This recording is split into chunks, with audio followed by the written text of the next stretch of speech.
Welcome to comrade Telugu news channel కి స్వాగతం. ముందుగా హెడ్లైన్స్. ప్రధాని మోదీని కలిసిన హర్యానా గవర్నర్ దత్తాత్రేయ. పీసీసీ అధ్యక్ష పదవిపై సీఎం రేవంత్ రెడ్డి సంచలన వ్యాఖ్యలు.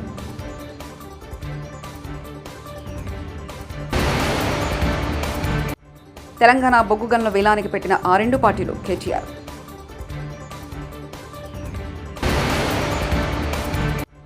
తాగునీటి సౌకర్యం లేని గ్రామాలపై దృష్టి పెట్టాలి పవన్.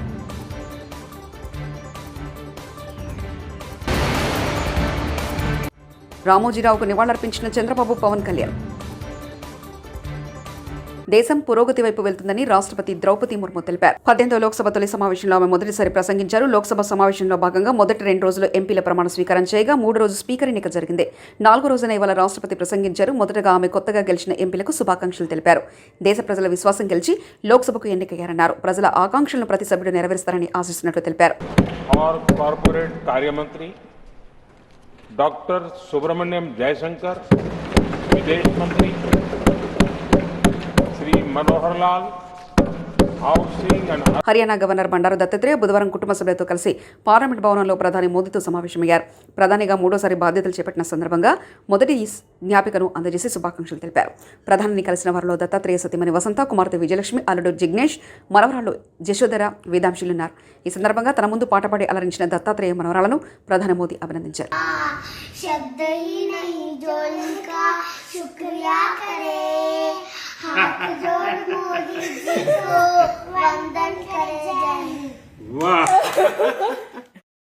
టీపీసీసీ అధ్యక్షుడిగా కొత్తవారిని నియమించేందుకు ఏఐసీసీ కసరత్తు చేస్తుందనే ప్రచార నేపథ్యంలో సీఎం రేవంత్ రెడ్డి ఆసక్తికరమైన వ్యాఖ్యలు చేశారు.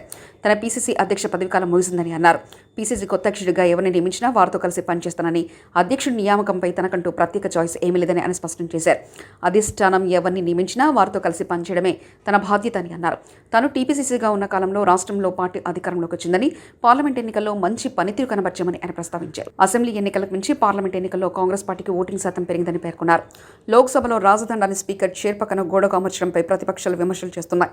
రాజదండానికి ఉన్న ప్రాముఖ్యత ఏమిటని ప్రశ్నిస్తున్నారు. ఈ క్రమంలో రాజదండం స్థానంలో రాజ్యాంగ పత్రిని అమర్చాలని Samajwadi party MP RK Chaudhary Lok Sabha speaker Om బిర్లాకు లేఖ రాశారు. ముఖ్యమంత్రి చంద్రబాబు ఆదేశాల మేరకు గత ప్రభుత్వం జగన్ ఫోటోతో ఇప్పటివరకు పంపిణీ చేసిన భూ హక్కుల పత్రాలను రైతు నుంచి వెనక్కి తీసుకున్నారు. రాష్ట్రంలో ఇప్పటివరకు 20.19 లక్షల భూ హక్కు పత్రాలను అందజేశారు. ఇంకా 1 లక్ష వరకు భూ హక్కు పత్రాలను పంచాల్సి ఉంది. వీటిని నిలిపివేయనున్నారు. అందరికీ కలిపి కొత్త పట్టాదారు పుస్తకాలు ఇవ్వనున్నారు. దీనిపై ప్రభుత్వం త్వరలో నిర్ణయం తీసుకునుంది. తెలుగు భాష అమెరికాలో దూసుకుపోతుంది. అత్యంత జనాదరణ సొంతం చేసుకుంది. అమెరికాలో అత్యధిక ప్రజలు మాట్లాడే విదేశీ భాషలో తెలుగు 11వ స్థానంలో ఉంది.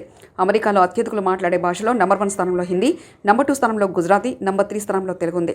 అమెరికా సెన్సస్ బ్యూరో డేటా ఆధారంగా తాజాగా విడుదల చేసిన నివేదికలో ఈ వివరాలు వెల్లడించారు. గ్రామీణ నీటి సరఫరా, పంచాయతీరాజ్ విభాగాల డిప్యూటీ సీఎం పవన్ కళ్యాణ్ సమావేశమయ్యారు. ఈ సందర్భంగా ఆయన మాట్లాడుతూ తాగునీటి సౌకర్యం లేని గ్రామాలపై దృష్టి పెట్టారు. అతిసారం కేసుల దృష్ట్యా త్రాగునీటి సరఫరాపై ప్రత్యేక శ్రద్ధ పెట్టాలి. జల్ జీవన్ మిషన్ లాంటి కేంద్ర నిధులు సద్వినియోగం చేసుకోవాలి. గత ప్రభుత్వం కేంద్ర నిధులను వాడుకోలేకపోయిందని పవన్ విమర్శించారు.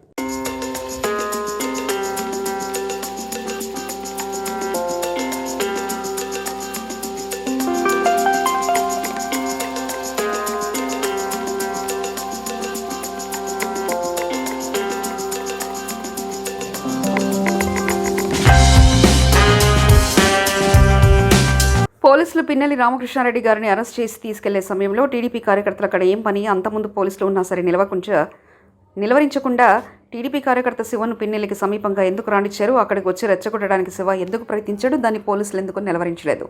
తిరుమల శ్రీవారిని పలువురు తెలుగుదేశం పార్టీ ఎమ్మెల్యేలు దర్శించుకున్నారు. గురువారం వీఐపీ ప్రారంభ విరామ దర్శన సమయంలో కళా వెంకట్రావు, ధర్మరాజు, ధూళిపాల నరేంద్ర, బివి నాగేశ్వరరెడ్డి వేర్వేరుగా స్వామివారి సేవలో పాల్గొని మొక్కులు చెల్లించుకున్నారు. తిరుమల తిరుపతి దేవస్థాన ఆలయ అధికారులు వీరికి స్వాగతం పలికి దర్శన ఏర్పాట్లు చేశారు. దర్శనం అనంతరం రంగనాయకుల మండపంలో తెలుగుదేశం పార్టీ ఎమ్మెల్యేలకు పండితులు ఆశీర్వచనం చేసి స్వామివారి తీర్థ ప్రసాదాలను అందజేశారు.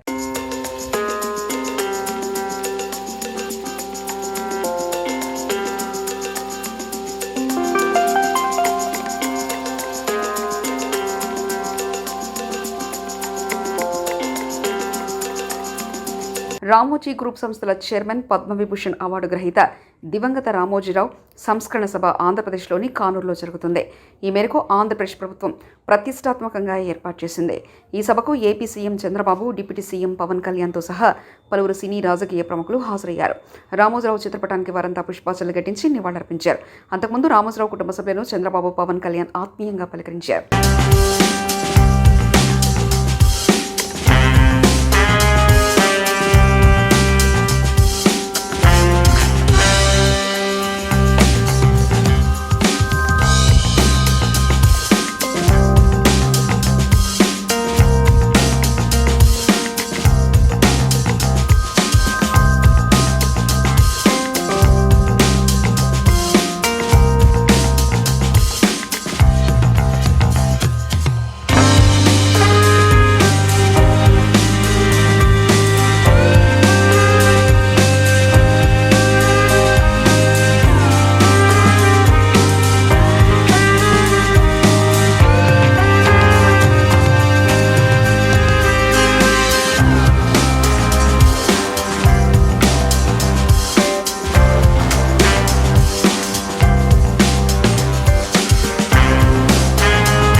అశ్వాపురం మండలం అమ్మగారిపల్లిలో బీజీ కొత్తూరు పంప్ హౌస్ను వ్యవసాయ శాఖ మంత్రి తుమ్మల నాగేశ్వరరావు పరిశీలించారు. అనంతరం భూమాతకు పూజ చేసి దండం పెట్టారు. గురువారం ఉదయం మంత్రి తుమ్మల పంప్ హౌస్ను సందర్శించి డీఈని అడిగి వివరాలు అడిగి తెలుసుకున్నారు. నీటి వనరులు, వ్యవసాయ ఉత్పాదకతను పెంపొందించడంలో ప్రభుత్వం నిబద్ధత ఉందని తెలిపారు. పంప్ హౌస్ ప్రారంభంలో భూమాతకు మంత్రి తుమ్మల ప్రత్యేక వందనం చేశారు. రైతుల సంక్షేమానికి కాంగ్రెస్ కట్టుబడి ఉందని తెలిపారు. ఈ కార్యక్రమంలో జిల్లా డీసీసీబీ డైరెక్టర్ బ్రహ్మయ్య, స్థానిక ఎంపీపీ ముత్తినేని సుజాత, కాంగ్రెస్ నాయకులు, అధికారులు పాల్గొన్నారు.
సింగరేణిని ప్రైవేటీకరించేందుకే తెలంగాణ బొగ్గు గనులను కేంద్ర ప్రభుత్వం వేలం వేసిందని బీఆర్ఎస్ కార్యనిర్వాహక అధ్యక్షుడు కేటీఆర్ ఆరోపించారు.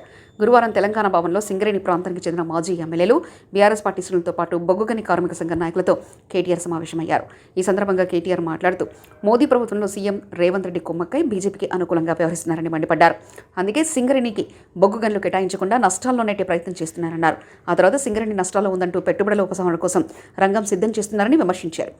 ఆ హామీలు అమలు కావడం లేదు కాబట్టి మీరు ప్రధాన ప్రతిపక్షంగా ప్రజల తరపున మా తరపున గొంతు విప్పండి, పోరాడండి అంటూ వారు అందరూ కూడా కలిసి వచ్చి వారి సమస్యలన్నీ కూడా వివరించి చెప్పడం జరిగింది.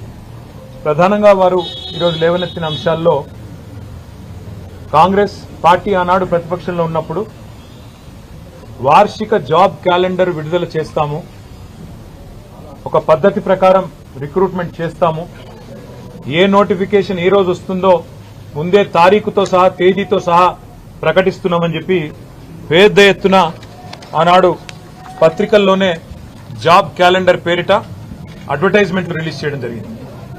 చాలా పెద్ద ఎత్తున తెలుగులో, ఇంగ్లీష్లో అన్ని రకాలుగా వారు విడుదల చేశారు. అందులో వారు చెప్పిన దానిలో ముఖ్యంగా మరి గ్రూప్ 1 జూన్ 1 నాడే విడుదల చేస్తాము, ఫిబ్రవరి 1 నాడు విడుదల చేస్తాము. గ్రూప్ 2 మరి ఏప్రిల్ 1 విడుదల చేస్తాము నోటిఫికేషను. గ్రూప్ 3 జూన్ 1 విడుదల చేస్తాము. గ్రూప్ 4 కూడా జూన్ 1.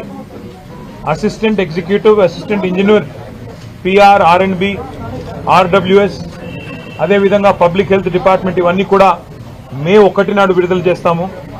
అగ్రికల్చర్, హార్టికల్చర్, వెటర్నరీ పోస్టులకు సంబంధించి మే 1 నాడే జాబ్ క్యాలెండర్ విడుదల చేస్తాము, నోటిఫికేషన్ విడుదల చేస్తాము.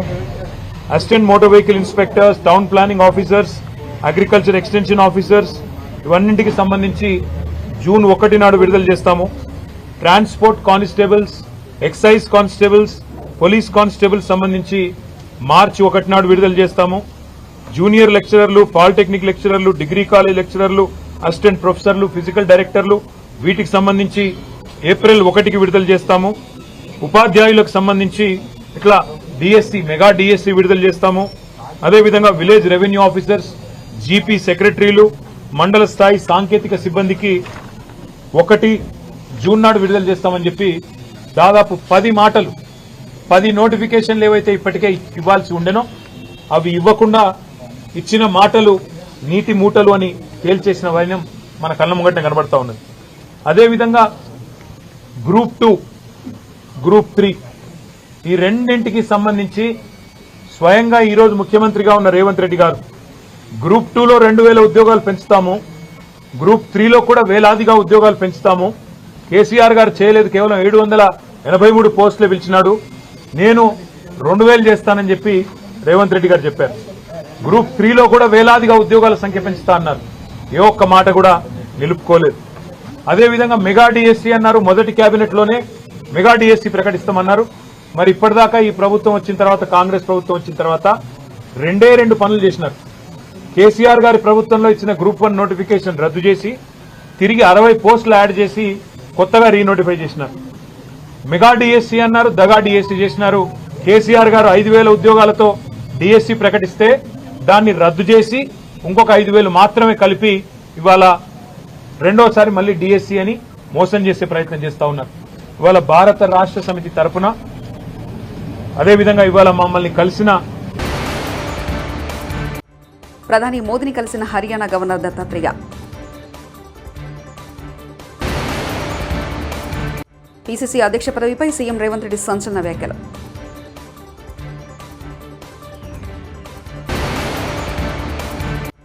తెలంగాణ బొగ్గు గనుల వేలానికి పెట్టిన 2 పార్టీలు కేటీఆర్.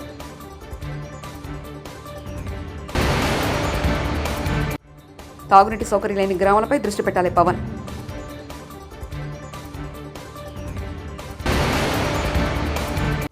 రామోజీరావుకు నివాళులర్పించిన చంద్రబాబు, పవన్ కళ్యాణ్.